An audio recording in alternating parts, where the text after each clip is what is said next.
David here, and Happy New Year to you, by the way, too.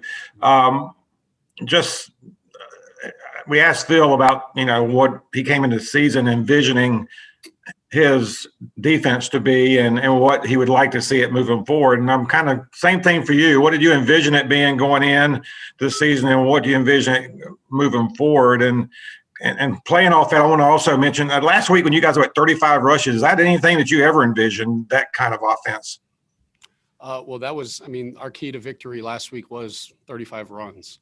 And so that was, Coach Rule talks about all the time. We have to there's a way to win every football game, and we got to find that and find ways to control it. And last week was trying to run the football. And we knew that, they had they were great up front, great defensive line.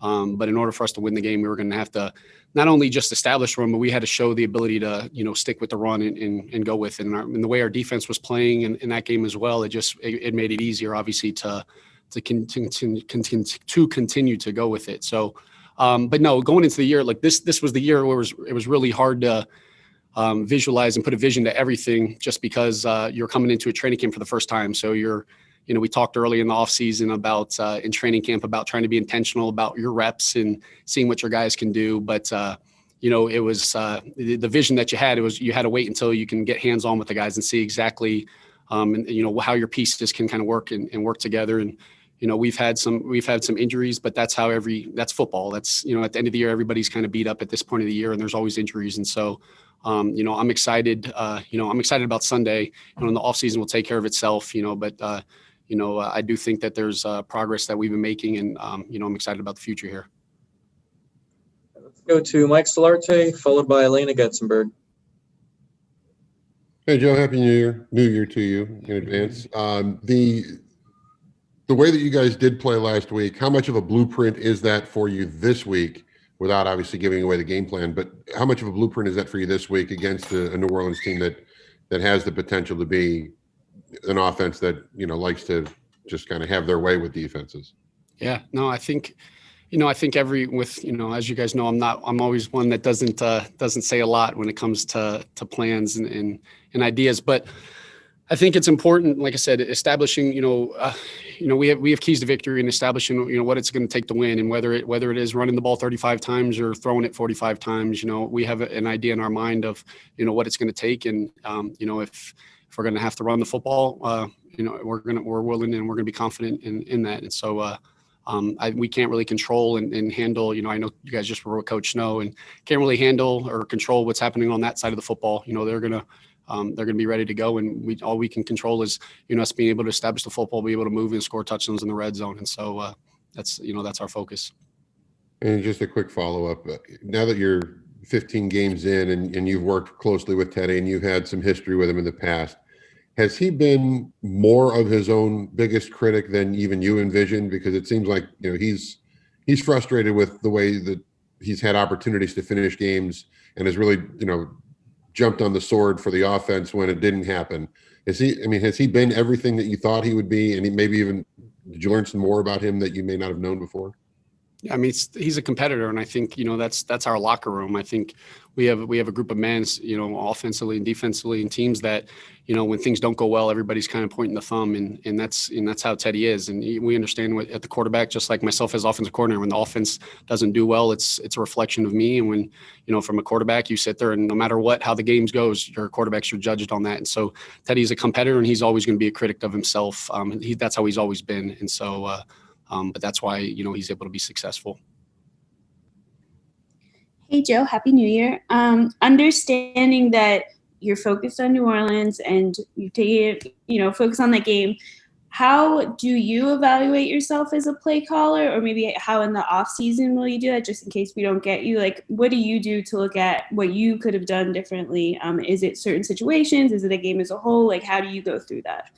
Yeah, I think a lot of that is all going to be, at the end of the season, I'm going to kind of go back and we're going to evaluate literally everything. We're going to, evaluate your players, your scheme, your identity, and go from there. So, I can't really, pinpoint something to give you an answer right now, but there's going to be that's what I think we have to do. Is I said when I first took this job that, offenses are always evolving and your system has to always evolve. And, so it's going to be a deep dive into what we do well, what's what's going on in the NFL, what teams are having success, what defenses are doing differently, and finding ways to attack that. And so obviously I'm not looking ahead about the Saints, but I know that'll be a critical element this offseason. Let's go to Jonathan Alexander for the next question, followed by Joe Person. Hey, Joe. Happy New Year.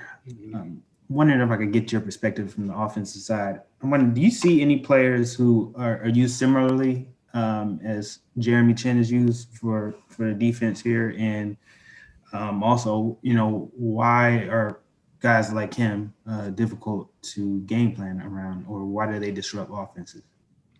It's hard for me to think of that right off the top of my head, but Jeremy's he's versatile, he's unique, he's dynamic. When you got a guy that can play in the box as a linebacker, can cover guys as a DB, makes plays on the ball, he can blitz.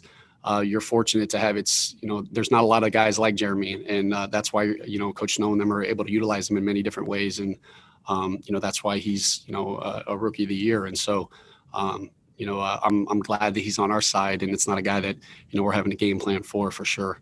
And when you watch that, I think the big thing about Jeremy, is how smart he is. And so I think a lot of times people just see how dynamic a football player is, and they don't realize, well, if he's doing so much and he's versatile, well, they don't realize how, in order to do that, you have to be an extremely smart football player and be able to adjust and be able to move around and play in the box and blitz and cover. And so, it just shows the type of player he's going to be. And as a rookie, man, the sky's the limit for him. Joe, Dave Tepper last week said that evaluating the quarterback position is going to be kind of a constant in this program. What will your role be in that process? Again, in the offseason, I'm not sure exactly how everything's going to go, but in my vision is we're going to evaluate every position, coaches included. That's just what we do. We have to evaluate ourselves and see the direction that we want this offense to go. And so every player, every coach, we're all going to be evaluated and continue to go from there. But to pinpoint and say exactly this is going to be I'm sure those will be conversations as we go into the offseason.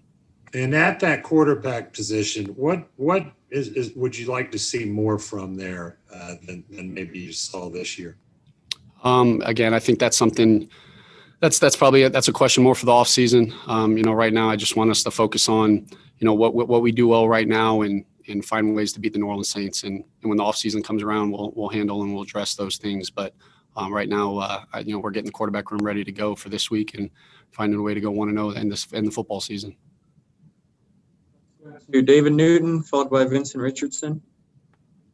Hey, Joe, last year you were this time, I guess, preparing for the playoffs, the LSU and everything. They're kicking off again tomorrow. Can you just talk about, I'm sure you've watched some college football. If you can talk about some of the quarterbacks you've seen out there that'll be on display here for the next few weeks and what you liked about them? I'd be lying to you if I said I was able to watch any college football, really, to be honest with you, outside of maybe coming back from a game, from meetings on a Saturday night.